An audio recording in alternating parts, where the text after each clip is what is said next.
हाँ, सो अब हमने मैट्रिक्स तो कंप्लीट किया, अब उसके बाद वाला ही चैप्टर लेते हैं, determinants. Okay, so again easy chapter है। ओके, तुम रिलेट कर सकते हो मैट्रिक्स से।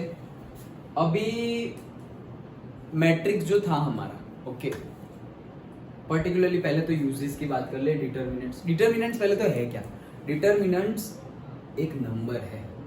क्या है? सिर्फ एक नंबर। ये नंबर कहाँ से मिलता है? वो जो पर्टिकुलर फॉर्म है मैट्रिक्स का, उसको डिटर्मिनेंट फॉर्म में कन्वर्ट करके, उसको सिंप्लीफाई करके हमें एक नंबर मिलता है। Okay, so it's basically a number. अब ये नंबर क्यों चाहिए हमें? ओके, नंबर क्यों चाहिए, इसकी एप्लीकेशंस क्या है? तो हम बचपन से ऐसे, तुम 9th में 10th में इक्वेशन सॉल्व करते आ रहे हो कि भाई ऐसे दो इक्वेशन है, ax1 plus by1 plus c is equals to 0 and ax2 plus by2 plus c is equals to 0। ये दोनों इक्वेशन को सॉल्व करो, x1 y1 की वैल्यू निकालो। ऐसे इक्वेशन, ये तो जनरल फॉर्म लिखा है, बट दो ऐसे इक्वेशन गिवन है। ओके, और उसमें दो वेरिएबल है, तो दोनों वेरिएबल की वैल्यू निकालो, वो हम निकालते थे। यहाँ पर तो मैंने 4 वेरिएबल रख ली, मतलब दो ही है। ओके, x मतलब मैंने क्या लिखा है, a1 x1 ऐसे लिखना चाहिए, बट कहने का मीनिंग क्या है कि दो वेरिएबल हम फाइंड करते थे। कौन कौन से? Suppose x and y। Suppose मैंने एक एग्जांपल ले लिया कि भाई a1 x plus b1 y plus c is equals to 0 and a2 x plus b2 y plus c1 and c2 is equals to 0। So अब कितने वेरिएबल है? देखो x y, यहाँ पर भी वही है x y। तो ये दोनों को सॉल्व करते थे हम। डिफरेंट मेथड थी कि भाई substitution method, elimination method, then वो क्रॉस मल्टीप्लिकेशन तो तुम्हारी निकल गई थी, तुम्हारी नहीं निकली थी, राइट? हाँ, अभी निकल गई है क्रॉस मल्टीप्लिकेशन मेथड। हाँ, हमारी नहीं तो नहीं थी, तुम्हारी भी निकल गई थी। हाँ हमारी तो नहीं निकल, हमारी तो थी, अरे सर, मैं दोनों की साथ में ही होगी ना। हमारी तो थी, हमने तो करना है। अच्छा, हाँ, यस, सीबीएसई में निकल गई थी, जीएससीबी में थी। Yes, correct. ओके, मैं सोचूं कि दोनों को अलग अलग कैसे, बट बोर्ड के हिसाब से। यस, सो ये हम दो वेरिएबल की वैल्यू फाइंड की, तो वैसे तो 3 4। ओके, तो कैसे फाइंड करेंगे? अगर सपोज 3 इक्वेशन गिवन है, ओके, और से उसमें 3 अलग अलग वेरिएबल है, उसकी कैसे फाइंड करें? तो एक्चुअली बेसिकली इक्वेशन को सॉल्व करने के लिए ही डिटर्मिनेंट्स यूज होता है। जैसे कि मैट्रिक्स में अभी हमने मिसेलेनियस में लास्ट एक्सरसाइज कल हमने देखा था, वो प्रोडक्ट्स वाला, सेल वाला, मार्केट 1 में कितना सेलिंग, मार्केट 2 में, तो वैसे टाइप के न्यूमेरिकल हमने मैट्रिक्स से सॉल्व किए। अब और इजी वे में हम डिटर्मिनेंट से भी वो सॉल्व कर सकते हैं। ओके, फिर particular type of different applications है, एप्लीकेशन बेस्ड क्वेश्चंस भी है हमारे ये चैप्टर में कि भाई एरिया, ट्राइंगल का एरिया निकालना है। ओके, तो ये एक पर्टिकुलर टाइप ऑफ एप्लीकेशन हो गई, वो भी हम डिटर्मिनेंट से निकाल सकते हैं। सो एप्लीकेशंस आर देयर, और अगेन इजी चैप्टर है, तो स्टार्ट करते हैं हम डिटर्मिनेंट्स। देखो वही चीज बताई गई है, दो वेरिएबल है, उसको तो हम सॉल्व करते थे, अब उसको ही हम अलग तरीके से, मतलब डिटर्मिनेंट फॉर्म में सॉल्व करने वाले हैं। तो पर्टिकुलरली हम उसको लिखेंगे कैसे? जैसे कि कोई मेरा मैट्रिक्स डी है, ओके, ये है ए बी सी और डी, तो ये अगर मेरा कोई मैट्रिक्स डी मैंने ऐसे ही लिया है, डिटर्मिनेंट्स का डी, अदरवाइज कोई भी हो सकता है नाम, तो D is equals to ABCD मेरा मैट्रिक्स है, उसको हम लिखेंगे कैसे? Just like this. ओके, ऐसे। तो this is not a mode, modulus नहीं है ये साइन है डिटर्मिनेंट्स का। यहाँ पर भी वैसे ही लिखेंगे हम ए बी सी और डी। Done, simple. अब जो मैंने बोला कि इट इज अ नंबर, एक नंबर ही है, तो ये नंबर जो है उसकी वैल्यू कैसे फाइंड करते हैं? तो देखो, सपोज ये 2 क्रॉस 2 है, ऑब्वियसली ये भी 2 क्रॉस 2 ही है। सो 2 क्रॉस 2 मतलब क्या? Number of rose and number of columns. तो इसकी वैल्यू कैसे फाइंड करते हैं? तो देखो कैसे फाइंड करते हैं। अगर 2 क्रॉस 2 डिटर्मिनेंट हो तो हम पहले पर्टिकुलर क्रॉस डायगोनल में मल्टीप्लाई करते हैं। Okay, so a into d, और बीच में always minus, okay, and then b into c. अगर इनका अलग से माइनस होगा तो वो यहाँ साइन चेंज कर देगा, अदरवाइज बीच में क्या होगा? माइनस। ऐसे हम फाइंड करते हैं क्या? डिटर्मिनेंट की वैल्यू। देन सिंपल है, क्या किया हमने? A D minus B C बोलो या सी बी बोलो, वैसे एक्चुअली सी बी बोलते हैं। ओके, मैंने बी सी लिखा है बट बोलते क्या है? C B. कैसे भी करो, मल्टीप्लीकेशन में तो वो है क्या, competitive. Okay, so A B minus B C कुछ भी बोल सकते हैं हम। सो ये हमें वैल्यू देता है, सिंपल है।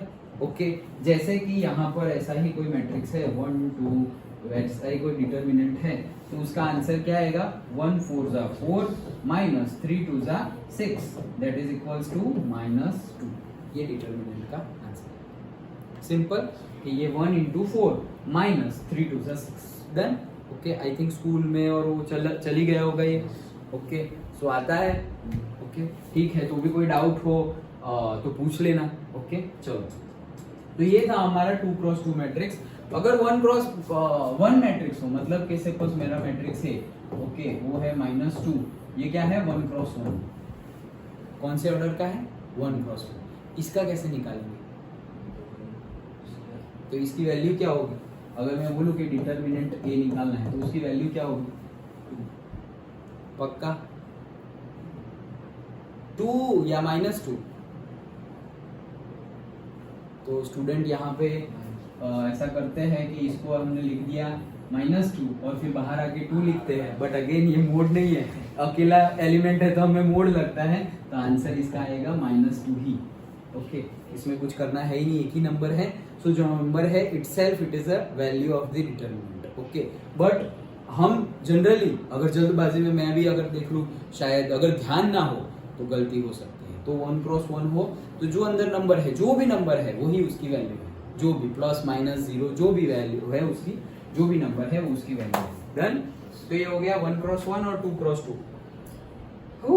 3 क्रॉस 3 देखते हैं। डिटर्मिनेंट अगर 3 क्रॉस 3 है, हमारे सिलेबस में 3 क्रॉस 3 तक का ही है, अदरवाइज 4 क्रॉस 4 क्रॉस 4, 5 क्रॉस 5, कभी कभी JEE में तो नहीं, लेकिन पर्टिकुलर कॉलेज की, पर्टिकुलर जो प्रीमियर इंस्टीट्यूट है, जो JEE की एंट्रेंस एग्जाम वैलिड नहीं करती, उनकी खुद की एंट्रेंस एग्जाम होती है। जैसे कि मैंने दी थी बिट्स की। ओके, मैंने बिट्स पिलानी की दी थी, फिर पंडित दीनदयाल पेट्रोलियम यूनिवर्सिटी गांधीनगर में है उसकी दी थी, ISM धनबाद की दी थी। ओके, सो फिर जवाहरलाल नेहरू यूनिवर्सिटी, JNU नहीं, पर्टिकुलर JNU तो दिल्ली में है, एक वेस्ट बंगाल में भी जादवपुर यूनिवर्सिटी, उसकी एंट्रेंस एग्जाम दी थी। तो ये सब यूनिवर्सिटीज की अपनी खुद की एंट्रेंस एग्जाम होती है, JEE सिर्फ नहीं। ओके, अपनी खुद की, जैसे पंडित दीनदयाल, मेरी एक साथ सभी क्रैक हो गई। ओके, पंडित PDPU भी हो गई, ISM धनबाद भी हो गई और बिट्स पिलानी की भी हो गई, और मुझे चूज करना था कि कौन सी यूनिवर्सिटी में। फिर सब रिसर्च के बेस पे और मेरे प्रेफरेंस के बेस पे बिट्स पिलानी बैठा, तो वहाँ से मास्टर डिग्री किया। कहने का मीनिंग क्या है कि JEE में तो नहीं पूछा जाता, लेकिन जो जैसे बिट्स की एंट्रेंस एग्जाम है उसमें 4 क्रॉस 4 मैट्रिक्स के क्वेश्चन भी आते हैं, 4 क्रॉस 4 मैट्रिक्स वो सॉल्व करने होते हैं। तो वो पर्टिकुलर बताया ही हुआ होता है कि एंट्रेंस एग्जाम का सिलेबस क्या है, सिलेबस बताया हुआ होता है। अब वो टॉपिक अगर तुम्हारे पास कोई भी रेफरेंस बुक तुम ऑनलाइन, अभी तो ऑनलाइन का ज़माना है, हमारे टाइम पे ऐसा नहीं था, तो हमें तो लाइब्रेरी जाना है या बुक स्टोर पे जाना है और पता करना है कि सबसे ऑनलाइन का यूज़ क्या करना है, इस टॉपिक के ऊपर सबसे अच्छी बुक कौन सी है।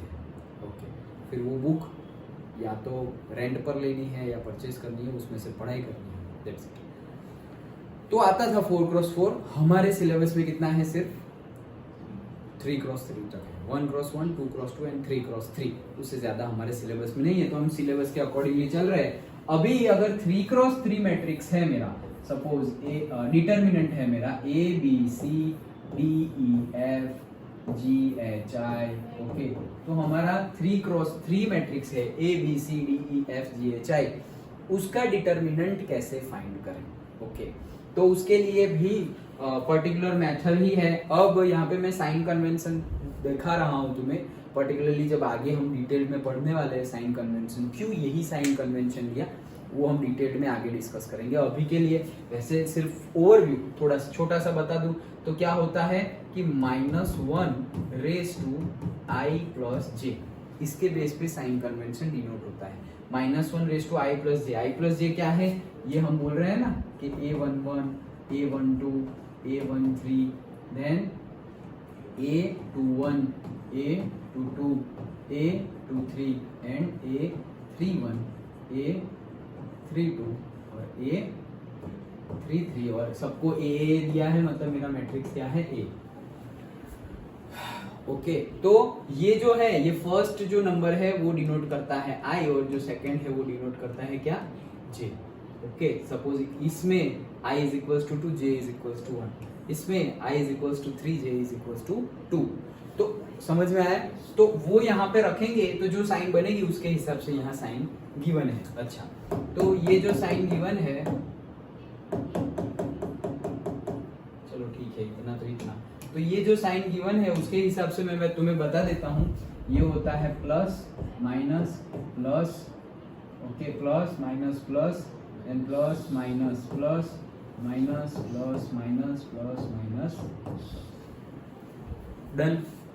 ओके ये साइन कन्वेंशन होता है। अब इसको एक्सपांड करना है। 2x2 में तो हमने एक्सपांड कर दिया कि भाई पहले नीचे जैसे ग्रेविटी नीचे जाते हैं वैसे ही नीचे वाली हमें पहले लेनी है माइनस दूसरी, दो डायगोनल्स को हम लेते थे मल्टीप्लिकेशन। यहाँ पर तुम कोई भी वे में ले सकते हो, जनरली हम रो वाइज करते हैं लेकिन जरूरी नहीं है रो वाइज। ओके तुम रो वाइज कर सकते हो और कोई भी रो वाइज कर सकते हो। जनरली हम फर्स्ट रो वाइज करते हैं, कोई भी रो वाइज कर सकते हो, रो 1 रो 2 रो 3 कोई भी रो वाइज तुम उसका आंसर निकाल सकते हो, as well as volume wise भी निकाल सकते हो। तो पहले तुम्हें लिखना पड़ेगा क्या, expanding row wise, expanding the determinant row wise और से expanding the determinant column wise. Okay वैसे लिखना है।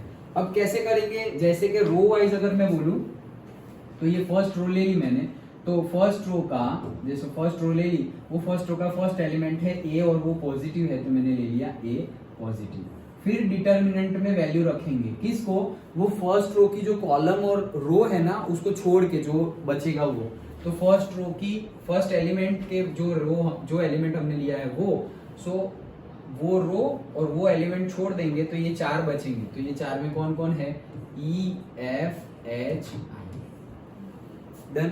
फिर वैसे ही ये हमारा जो दूसरा एलिमेंट है साइन के साथ हमने ले लिया, उसके बाद क्या बचेगा, देखो उसका रो और उसकी कॉलम निकाल दी तो क्या बचा, डी एफ जी और आई। सो डी एफ जी और आई, क्या देखो ये छोड़ दिया, इतना छोड़ दिया, समझ में आया, इसलिए हमने ई नहीं लिया, तो D F G I. Okay and lastly plus में सी, तो ये और ये छोड़ दिया तो क्या बचेगा, डी ई जी और एच। और ये 2x2 अभी जैसे सॉल्व किया वैसे सॉल्व करना है। तो हमारा आंसर कैसे बनेगा, ए से e i minus h f minus b bracket में i d minus g f plus c d h minus e g, done. Simple है। सो ऐसे 3x3 मैट्रिक्स हम निकाल 3x3 डिटर्मिनेंट की वैल्यू हम निकाल, अंडरस्टूड। तो फर्स्ट एक्सरसाइज के लिए आई थिंक इतना इनफ है। रुको मैं देख लेता हूँ कुछ बाकी रह गया हो तो हम डिस्कस कर लेते हैं।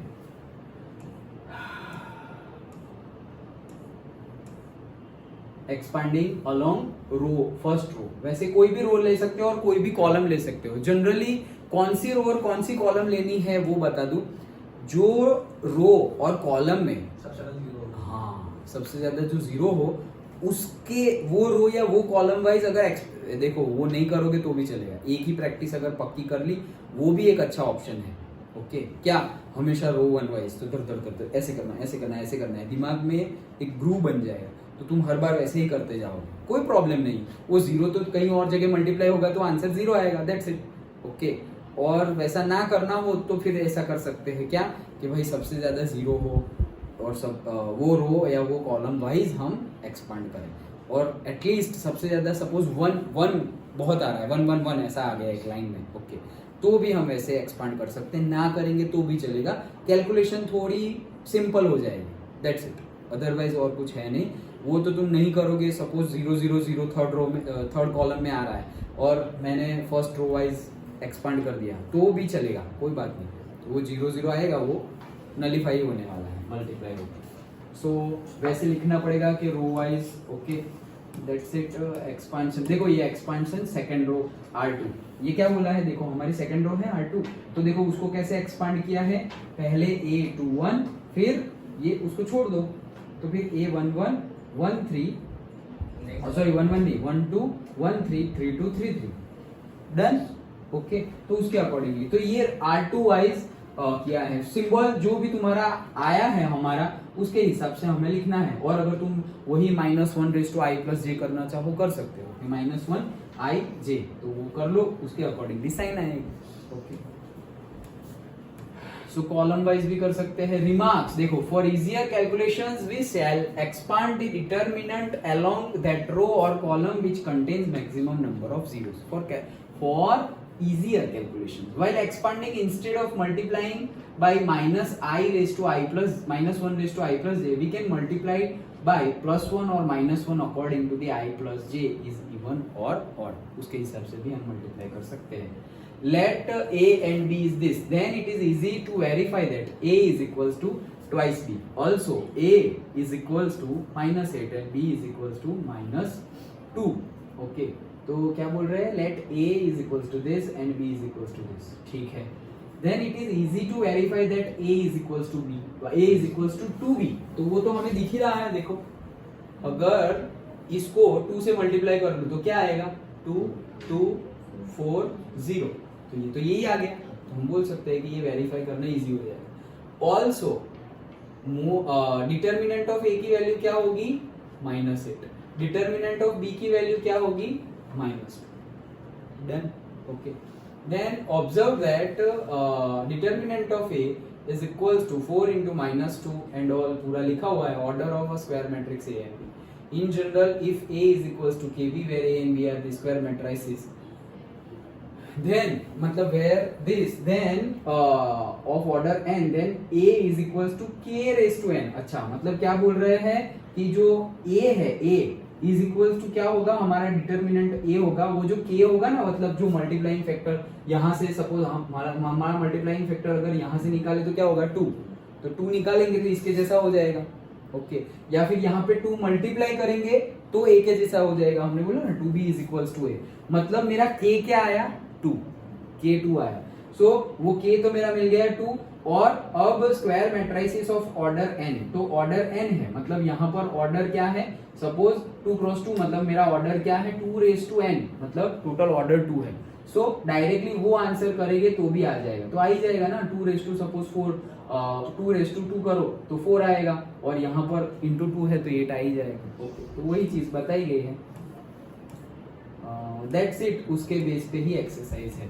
सो determinant 1 cross 1, determinant 2 cross 2 and determinant 3 cross 3 आ जाएगा पक्का।